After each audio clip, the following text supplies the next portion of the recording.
Welcome back to Mad Hatter's Civil War History. Today, in this episode, we focus on one of the lesser-studied late-war battles of the American Civil War, the Battle of Fort Fisher, the Gibraltar of the South.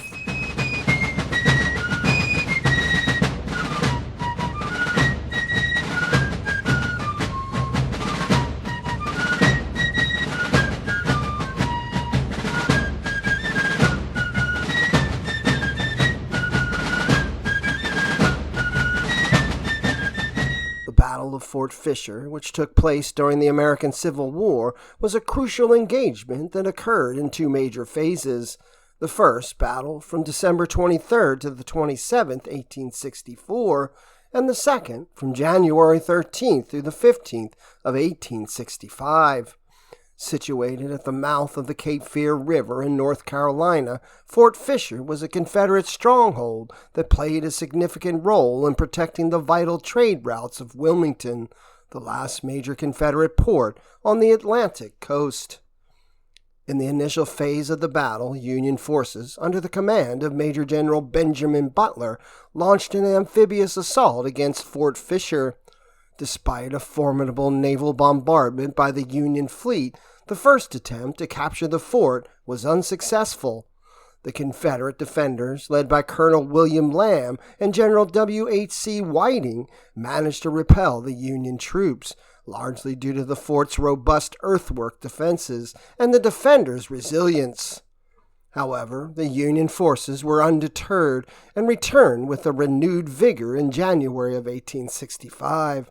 This time, under the leadership of Major General Alfred Terry, the Union Army conducted a more coordinated and well-supported attack.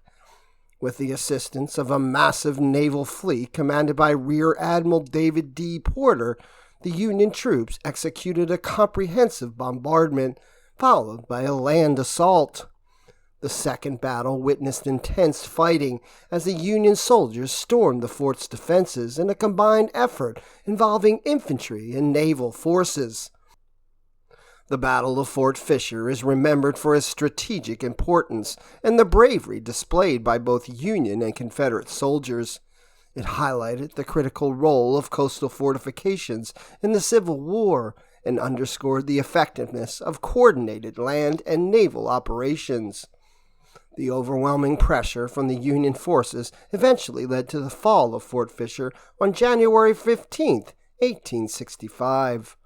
The capture of the fort effectively sealed the fate of the Confederacy as it closed off the last remaining supply line for the Confederate Army in the Eastern Theater.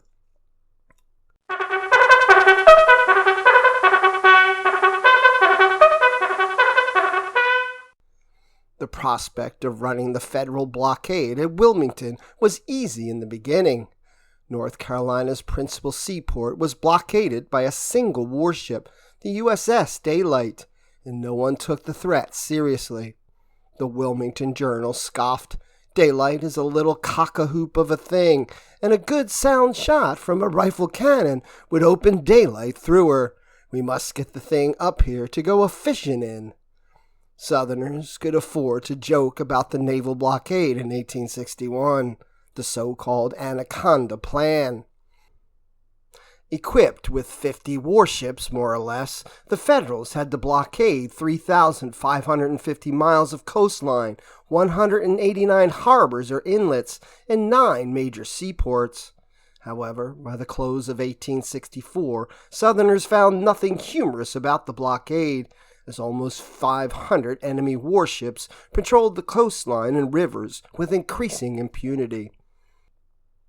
Evading the talons of the U.S. Navy was not an easy task for blockade runners. The odds of capture, 1 in 10 in 1861, were now 1 in 3. For the 33 warships that maintained the Wilmington blockade, duty was routinely mundane, punctuated by moments of high drama. Aboard each ship, a deck officer posted aloft in the boatswain's chair scanned the horizon. The moonless nights favored blockade runners, straining to spot the silhouette of a runner or a distant plume of smoke. If a runner was spotted, a signal rocket would split the darkness, sending seamen to their battle stations. With steam up, the chase was on. Firing rocket after rocket to mark the runner's path, the blockaders would pursue their quarry. Hurried, shoveling pitch pine and rosin chunks into the ship's furnace, the ship's firemen stoked the hotter fire to build speed. Aboard the harried blockade runner, firemen would fuel the ship's furnace with sides of bacon or turpentine-soaked cotton to build enough speed to outrun their pursuer. Narrow escapes were common, but when capture seemed imminent, a captain would heave to and surrender. More often, he would turn toward shore and try to beach his vessel in the breakers, hoping his cargo could be salvaged later. Sometimes a lighter moment highlighted the chase. Commander John Almy of the USS Connecticut once pursued a Wilmington-bound blockade runner for 70 miles before finally running her down and boarding her. As his sailors searched the confiscated booty, Almy came aboard and greeted her captain. "Good morning, glad to see you." The hapless captain replied, "Damn if I'm glad to see you." It was not difficult for the Confederates to be consistently reminded of the Union naval threat. On December 1864, the beaches and sand dunes at the mouth of the Cape Fear River, which connected Wilmington to the Atlantic, were littered with the skeletal remains of at least 60 blockade runners that had been captured or forced aground by Federal blockaders. On December 24th, the day Savannah fell to Major General William T. Sherman at the conclusion of his audacious march to the sea, the Union Army prepared to unleash a formidable amphibious operation against Fort Fisher, which defended Wilmington, the single most important port for blockade runners. The Tar Heel seaport had become far more important than any other Southern port, the only one capable of maintaining a lifeline for the Confederacy. The fate of Wilmington, and perhaps even the Confederacy itself, rested with Fort Fisher, a world-class fortification known as the Gibraltar of the South. Located 18 miles south of Wilmington, Fort Fisher straddled Confederate Point, formerly known as Federal Point, a long, tapering peninsula between the Cape Fear River and the Atlantic. At its mouth, Cape Fear split around Smith's Island, spilling into the ocean through two inlets, New Inlet to the north and Old Inlet to the south. Fort Fisher, which dominated New Inlet, was the anchor of the Cape Fear defense system, a remarkable network of fortifications that encircled Wilmington and extended downriver on both banks. Fort Caswell, a formidable-looking masonry fort, overlooked Old Inlet, and the rest were composed of mutually supporting earthworks that bristled with wide-muzzle heavy artillery pieces. When Colonel William Lamb assumed command of Fort Fisher on July 4, 1862, it was not much more than a collection of earthworks consisting of 6 artillery batteries mounting 17 guns. Over the span of 2 years, and under his self-possessed guidance, Lamb transformed the fledgling fort into the ultimate earthen fortification, particularly efficient at absorbing salvos of heavy ordnance. Built in the shape of an upside-down L, the sprawling fortress stretched almost a half-mile across Confederate Point, from river to ocean, then snaked more than a mile down the beach. The land-face section was a bumpy line of 15 huge earthen mounds called traverses, which were approximately 30 feet high and 25 feet thick, and was bomb-proofed with a hollow interior to shelter the garrison during a bombardment. Between the traverses, heavy artillery was mounted in elevated gun chambers, which consisted of 20 heavy seacoast pieces, mostly large columbiads, supported by several field pieces and 3 mortars. At the angle of the L, where the land face intersected the sea face, a massive earthwork called the Northeast Bastion rose 43 feet above the beach, providing a sweeping view for miles. From the Northeast Bastion, the fort's sea face ran along the beach in another line of bumpy sodded traverses and gun chambers, 24 pieces of heavy artillery, including a mammoth 150-pounder Armstrong rifled cannon. The sea face was punctuated by a mountainous 60-foot-high artillery emplacement known as the Mound Battery, which mounted a beacon at its pinnacle to signal blockade runners. Nearby, a telegraph station had been erected with lines running all the way to district headquarters in Wilmington. At the tip of Confederate Point, Lamb had built Battery Buchanan to protect New Inlet and the fort's rear. Fort Fisher also boasted the latest technology, an electronically detonated minefield of torpedoes, iron cylinders filled with 100 pounds of black powder, and specially wired artillery shells, all of which were connected to an underground network of wires linked to a primitive electric battery. However, the sprawling fortress was woefully undermanned with inexperienced troops. Although the garrison had more than doubled in 2.5 years since he assumed command, Lamb could only count on the 600 troops of the 36th North Carolina Regiment. Wilmington's increasing importance to the Confederacy had long been obvious to the Union war planners. By the end of 1864, it became more so. General-in-Chief Ulysses S. Grant had become interested in supporting Sherman's drive into the Carolinas, and the Cape Fear River was an ideal logistical artery to supply Sherman's army. Even so, Grant's approval for an expedition against the fort was conditional. He wanted an aggressive naval commander to lead the attack. He got one in Admiral David Dixon Porter, by far the most successful officer in the Union Navy for combined operations. The two men were well acquainted since the Vicksburg campaign the previous year. The tough 51-year-old admiral was ambitious, politically astute, extremely self-confident and resourceful. An often pretentious officer, Porter frequently irritated his peers. A newspaper correspondent described Porter as vain, arrogant, and egotistical to an extent that can neither be described or exaggerated.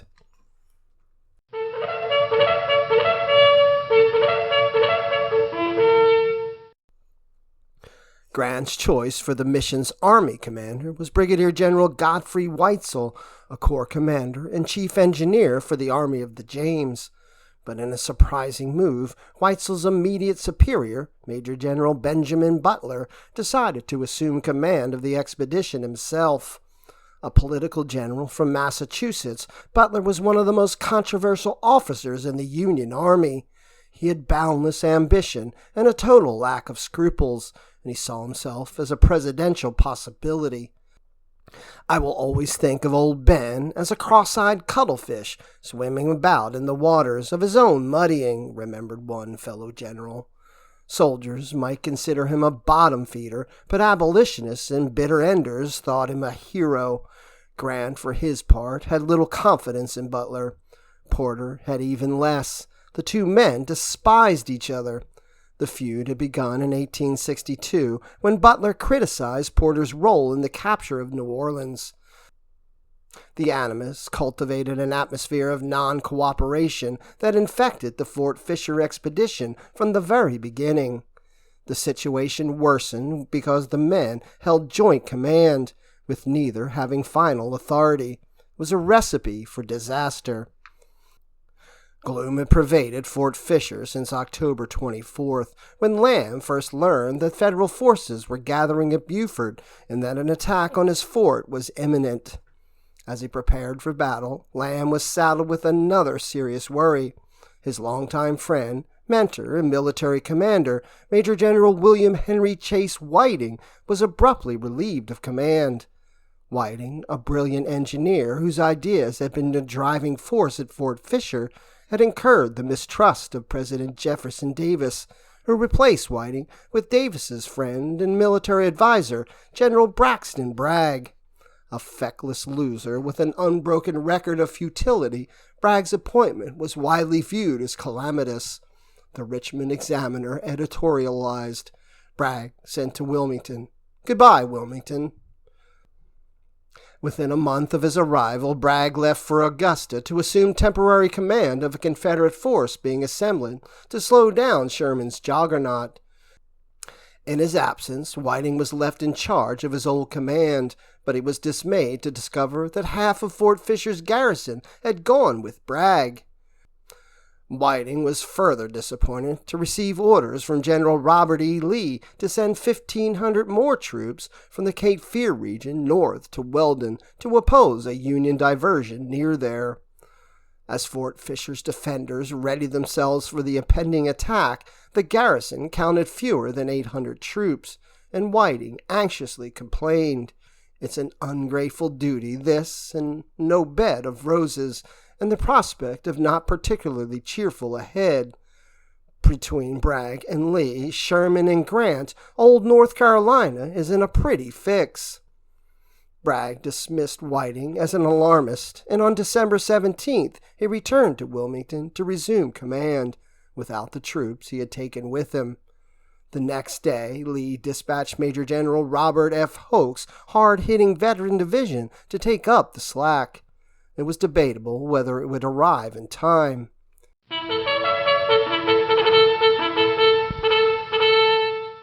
Meanwhile, Butler had a bright idea. He planned to destroy Fort Fisher by exploding a ship filled with gunpowder as close to the ramparts as possible. Butler believed the blast would unleash the force of a tornado and that the resulting shock wave would flatten the fort's walls, killing most of its garrison, and that any survivors would probably suffocate on poisonous gas. Selected for the job was the USS Louisiana, an aging, flat-bottomed boat that had the required shallow draft to run in near the shore. The 295-ton vessel was packed with 200 tons of gunpowder, transforming her into a sea-going powder keg. On December 14th, a contingent of 6,500 soldiers boarded transports at Hampton Roads and steamed south, anchoring 18 miles north of Fort Fisher. They followed on the heels of Porter's armada of 56 warships. Porter announced his arrival to Butler with a dispatch. The message made no reference to the fleet's delay, and by the 18th, the army was in its third day of waiting.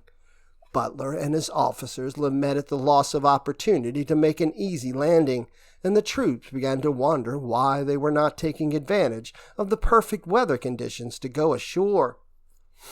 The two old adversaries made no attempt to meet, communicating instead by dispatch.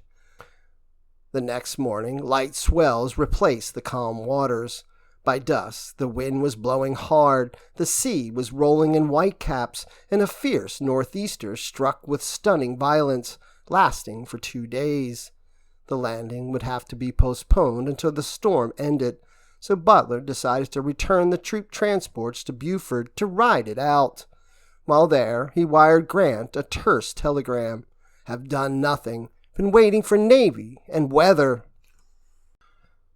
Despite hurricane-force winds, the naval fleet rode out the storm 5 miles off Fort Fisher without loss of life or vessel.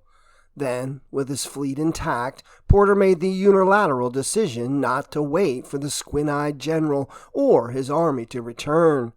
The Navy would explode the powder boat against Fort Fisher. When he received the news, Butler was livid. A glory hog himself, it was obvious to Butler that Porter wanted to destroy Fort Fisher in the Army's absence and claim all the credit. In preparation, Porter took his fleet 12 miles farther out to sea and ordered all his ships to release steam from their boilers to prevent them from being ruptured by the distant explosion. On the night of December 24th, Louisiana was towed to within 600 yards of Fort Fisher. At 1:46 a.m., she exploded with a towering geyser of flame, followed by a thunderous roar and a series of loud booms. A correspondent for the New York Times reported that the explosion produced a deep, heavy blast and a colossal wall of gray smoke that rose from the shoreline and rolled silently toward the fleet like a massive thundercloud. As it rose rapidly in the air and came swiftly toward us on the wings of the wind, it presented a most remarkable appearance. assuming the shape of a monstrous waterspout, its tapered base seemingly resting on the sea. In a very few minutes it passed us, filling the atmosphere with its sulphurous odor, as if a spirit from the infernal regions had swept over us. Remarkably, the fort remained largely undamaged. In fact, the explosion made so little impression on the defenders that they vaguely supposed a Yankee boiler had burst. Not even the marsh grass on the fort's sloping walls was disturbed. If the explosion was anticlimactic, what followed of the next 2 days was even worse. Porter's warships came into view at Fort Fisher, and he deployed them into 4 lines, with an ironclad division anchored 3/4 of a mile off the beach. The 3 forward lines would bombard the fort, and the 4th line would replace damaged ships and cover troop landings. Inside the fort, Lamb ordered the drummer boy to beat the long roll, sending soldiers and gun crews to their battle stations. Lamb had only 3,000 rounds for the fort's 44 guns, fewer than 70 rounds per gun.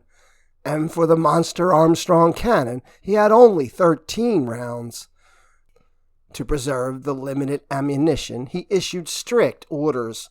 Only the long-range artillery would be fired regularly, and no gun would be fired more than once every half hour. The gunners understood the purpose of the order. Every shot must count. At 12:45 p.m., the grim silence was broken by a shrieking shell from the mammoth iron-plated warship USS Ironsides. The shot missed its intended target, the flagstaff atop the northeast bastion. In response, Lamb ordered the fort's signal gun fired, and a huge Columbiad belched a solid shot that ricocheted off the smooth sea toward the USS Susquehanna. The projectile jumped over the ship's railing and punched a hole in her smokestack. Instantly, the fort's gunners jumped to action, and all their batteries on the sea face bellowed and spat flame and smoke. The long lines of warships replied with a stunning barrage, a fiery, mile-wide swarm of shot and shell, exploding overhead in showers of spinning iron that raised geysers of sand, plowed up the fort's sandy interior, or splashed harmlessly into the Cape Fear River in the rear. It was a magnificent sight, a Federal naval officer noted, and one never to be forgotten. The ship's sides seemed a sheet of flame, and the roar of their guns like a mighty thunderbolt. Nothing could withstand such a storm of shot and shell as was now poured into this fort. Shells tore into the fort's eastern walls, ripping jagged holes in whitewashed structures, bursting among the barracks and stables, and setting them ablaze. Meanwhile, the garrison remained inside their bomb-proofs, protected from enemy fire. As planned, they emerged occasionally to fire their guns. Restricted by orders to fire infrequently, the gunners had difficulty finding the range, and although they scored 3 direct hits, many overshot the Union warships. Despite frequently overshooting the mark, the naval bombardment took a toll on the crater-filled and smoldering fort. Near sunset, Butler finally arrived with 3 troop transports. The rest would be along shortly, he said, much to Porter's disgust, since the day was too far gone to attempt a landing. Disgruntled, Porter ordered a ceasefire at 5:30 p.m. The fleet had lost 83 dead and wounded, more than half of them mangled by the explosion of 5 new 100-pounder Parrott guns on the sloops and frigates. Ashore, Lamb took stock of his damage. 2 guns disabled, 4 mangled but serviceable, 23 casualties, including 4 dead or mortally wounded. The fort itself had been badly cut up, its barracks and stables in ashes, but its fighting efficiency had not been seriously impaired.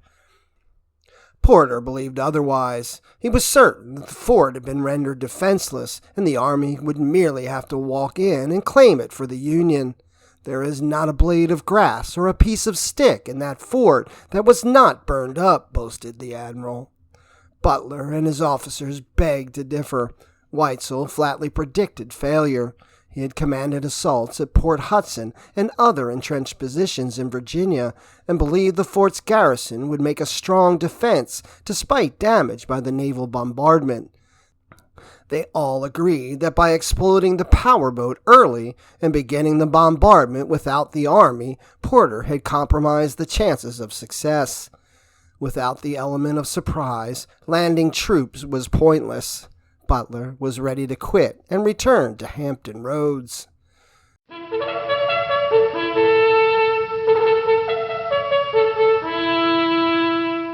By 10:30 the next morning, the fleet was back at battle stations and unleashing another furious hail of shot and shell.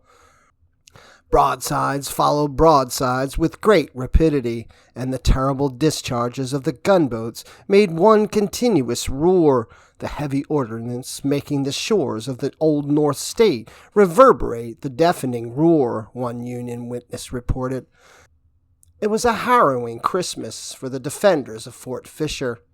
The bombardment tore up the fort's interior, set the remaining barracks ablaze, and knocked down the garrison flag, but mostly missed the fort's main works and plunged harmlessly into the river. Lamb continued to restrict his own battery's fire, conserving ammunition for the infantry assault he knew was coming. Indeed, the Yankees were coming. At 1:30 p.m., a few miles north of the fort, the infantry landed unopposed. As the longboats headed for the beach, the fleet increased its fire, pounding the fort and shredding the wooded shoreline at the landing site with a hail of iron. Soon, 2,500 troops were ashore. As they moved off the beach and into the woods, they encountered Confederate skirmishers. The staccato pop of small arms fire rose over the peninsula. The skirmishers belonged to the 42nd North Carolina Regiment of Hoke's Division. The rest had not yet arrived. Heavily outnumbered and in danger of being flanked, they withdrew, and the Federals continued their unfettered advance toward Fort Fisher's landward face. Inside the fort, Whiting sent urgent pleas to Bragg and Wilmington to reinforce the fort and order an attack on the enemy rear. Bragg seemed rattled and paralyzed with indecision. At one point, the general's hands were seen to be trembling. In a stunning display of pessimism, he proposed that Fort Fisher be evacuated and made arrangements for his wife to flee the city by train. Meanwhile, Porter maintained a methodical fire designed to make the defenders keep their heads down. Weitzel reported his observations to Butler. A military engineer by profession, Weitzel was trained to think defensively, and looking at Fort Fisher through binoculars from 2,200 yards away, he saw a giant fortress that was still intact and apparently impregnable. The final 100 yards of ground thickly planted with torpedoes. To make matters worse, Confederate prisoners boasted that Hoke's veteran division, 6,000 strong, was expected to arrive any moment. Butler weighed his options. Grant had ordered him not to withdraw once the troops had landed, but Weitzel weighed in with a critical opinion. Building forts was his profession, and he believed Fort Fisher was as strong as Fort Monroe, the giant federal fortress at Hampton Roads. With the seas becoming angry again, amid signs that a new storm was approaching, Butler made his decision. He ordered an immediate withdrawal. That was the last straw for Porter. Beside himself with rage at Butler's decision, the admiral told Grant that the fort could be taken any time a competent general wanted to take it. The Army's loss of 1 man drowned and 15 men wounded indicates something far less than an all-out effort. With the presidential election over and the war on its downhill slope, Butler had no longer needed to be handled with kid gloves. Grant, furious that his direct orders had been disobeyed, relieved Butler of command and sent him home to Massachusetts. Before returning to his hometown of Lowell, the politically connected former senator stopped in Washington, where he sought a hearing from the Joint Congressional Committee on the conduct of the war. After an exhaustive investigation, the committee voted unanimously to exonerate him from blame. Instead, members commended Butler for having had the presence of mind to call off the assault, thereby saving many lives. Such action, ruled the committee, was clearly justified by Porter's ragged gunnery and inadequate support of troops ashore. Porter was stung by the criticism. He had thrown 20,271 projectiles at the fort. Inside Fort Fisher, defenders celebrated. Lamb felt that he had good reason to celebrate. The 2-day bombardment and Christmas Day skirmishing had produced a mere 61 casualties, surprisingly light for such a pounding. The garrison's barracks were in ashes. The fort's traverses were battered, but only 4 of the fort's heavy artillery pieces had been destroyed. The Confederacy's lifeline to Europe was still open. The next day, 2 blockade runners slipped into the new inlet and steamed upriver to deliver their precious cargo at Wilmington, where Bragg crowed. The successful defense of Fort Fisher against one of the most formidable naval armaments of modern times proves that the superiority of land batteries over ships of war has been re-established by the genius of the engineer. That engineer, Whiting, was not so sure. Indeed, he was shocked by Bragg's relaxed mood. Not only did the general plan to return Hoke's veterans to Virginia, he also suggested that North Carolina's governor disband the reserves who would help defend Fort Fisher. Declining an offer of additional ammunition from Lee, Bragg predicted that the Federals would not return until spring. Whiting, understanding that Fort Fisher had been saved largely because of the gale on Christmas night, had prevented further enemy landings, expected the enemy to return soon, perhaps with a commander willing to press the issue closer than just pistol shot of the sand walls. Whiting was right. On January 13, 1865, 2 hours before dawn, Porter's flotilla of 59 warships, including 5 ironclads mounting 627 guns, closed to within 700 yards of the fort and unleashed a withering, fearfully accurate fire. The unrelenting rain of metal fell at a rate of 115 shells a minute, 1,000 pounds for every linear yard of the fort. Butler's earlier complaints about Porter's ragged gunnery had struck a nerve, and Porter had taken pains to correct it. In his directive to the fleet, he cautioned, the object is to lodge the shell in the parapets and tear away the traverses under which the bomb-proofs are located. A shell, now and then exploding over a gun, may have good effect, but there is nothing like lodging a shell before it explodes. Commanders are directed to strictly enjoin their officers and men never to fire at the flag or pole, but to pick out the guns. The results were devastating. For a Confederate crouched beneath this deluge, it was beyond description. No language can describe that terrific bombardment. Peering through his binoculars, Porter could see that his instructions were being followed to the letter.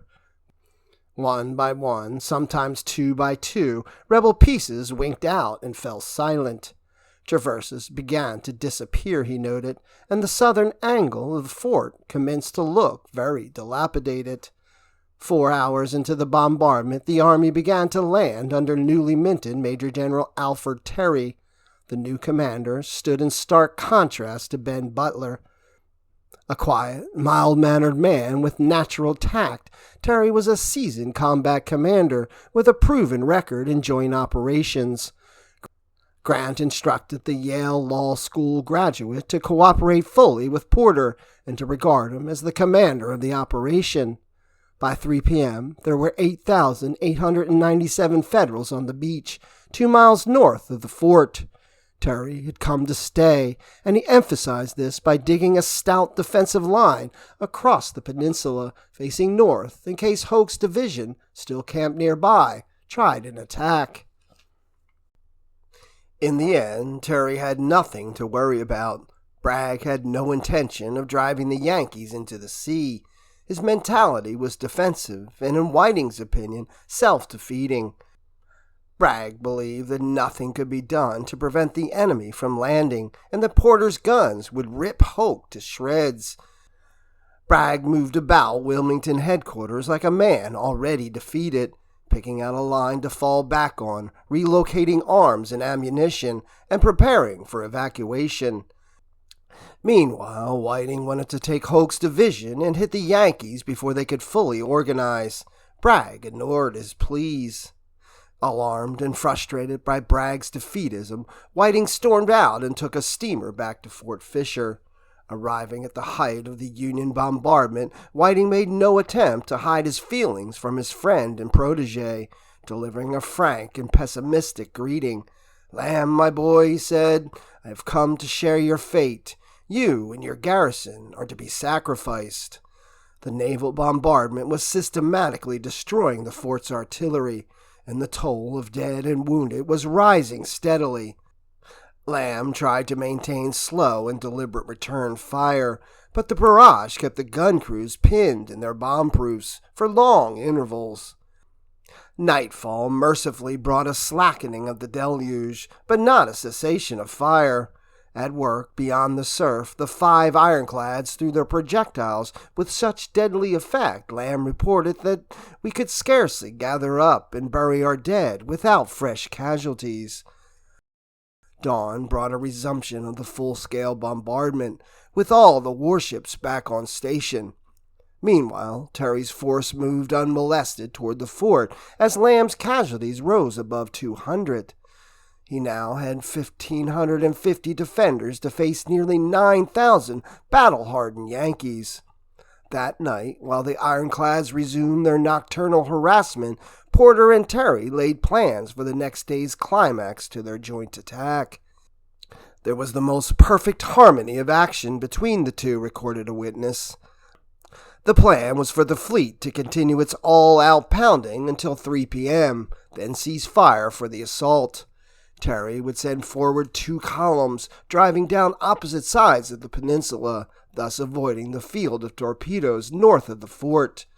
On the river flank, half of his command would attack the land face and its western end, while the other half would fix Hoke in position against any possible interference. The ever-ambitious Porter was determined that the Navy would be in on the glory. He assembled a naval brigade of 1,600 soldiers armed with revolvers and cutlasses, and 400 Marines carrying carbines to provide covering fire for a boarding action of the sea face. "I will show the soldiers how to do it," Porter boasted. Sunday, January 15th, dawned under a bright and cheerful sun. Once again, the naval bombardment was accurate and effective. The sea face still drew fire from the fleet, but it was concentrated on the land face and the riverside fence. By late morning, Terry had his assault division within 500 yards of the land-faced wall. Whiting continued to press Bragg to attack the Federal rear. "Is Fort Fisher to be besieged, or you to attack? Should like to know," he demanded. Again, Bragg ignored his pleas. As planned, the ships ceased their hellish fire, and the naval brigade went forward. The original plan was for them to attack in 3 waves, but the advance broke down badly, and the assault went forward in a single, unorganized mass. The sailors made a mad dash up the beach, only to be flattened by 2 volleys of well-aimed musketry. It was sheer, murderous madness, remembered one observer. They were pinned down, their losses mounting while they dug frantically in the loose sand for cover. They turned and fled up the beach at low tide. On the fort's parapet, the Confederates stood and cheered wildly at the backs of the sailors, who left behind more than 300 of their shipmates. However, the attack drew attention away from the riverside fence, where the advance guard of Terry's 1st Brigade used axes to cut through the palisade and abate us. About the time the defenders were celebrating the repulse of the Naval Brigade, Terry's men overran the outer works and stormed the first traverse in a rush. Whiting quickly led a countercharge that retook one of the 2 lost gun chambers, but he was wounded twice in succession. Lamb arrived with reinforcements. What followed was an old-fashioned Donnybrook, a powder-scorched prize fight in which the fighters stood toe-to-toe, neither side seeking shelter or retreat. The battle was as intimate as it was violent, a free-for-all in the choking heat and smoke. A 2nd Union Brigade entered the melee as a brutal struggle raged for possession of the 2nd Traverse. The attackers seemed to waver and falter. Lamb believed if he could hold on until nightfall, he would be able to drive them out. Just then, however, the fleet steamed back into action, shelling the rebels massed in the rear. The result was indescribably horrible, recorded Lamb.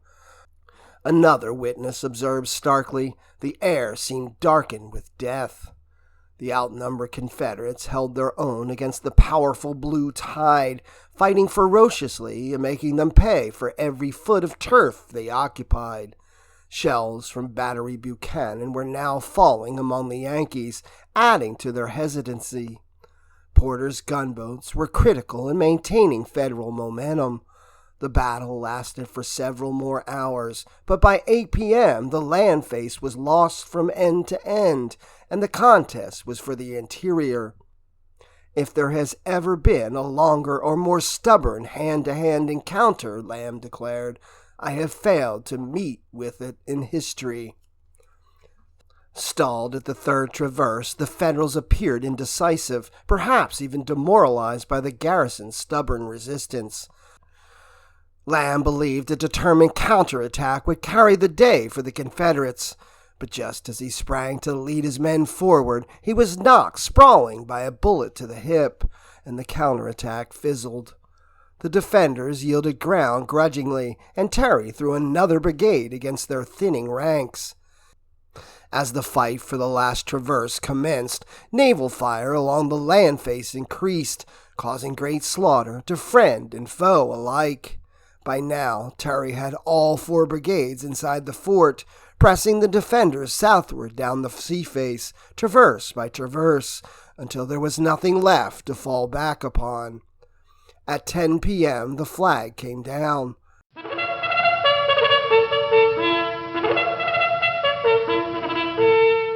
More than 500 Confederates had fallen in the fort's defense. Terry lost 955 killed and wounded, Porter 386. If hell is what it is said to be, a weary participant wrote, then the interior of Fort Fisher is a fair comparison. Here and there you see great heaps of human beings laying just as they fell, one upon the other, some groaning and asking for water. Others, more mortal career is over, still grasping their weapon they used at such good an effect in life. The fall of Fort Fisher brought an end to blockade running and sped the collapse of the Confederacy. Yet again, Braxton Bragg had shown an uncanny ability to lose a battle, even when he was many miles away. Thanks for watching this episode of Mad Hatter's Civil War History. Like, follow, and click the bell for notifications to ensure you see all the latest content. As always, let me know if there's any other important events of the American Civil War you would like me to address.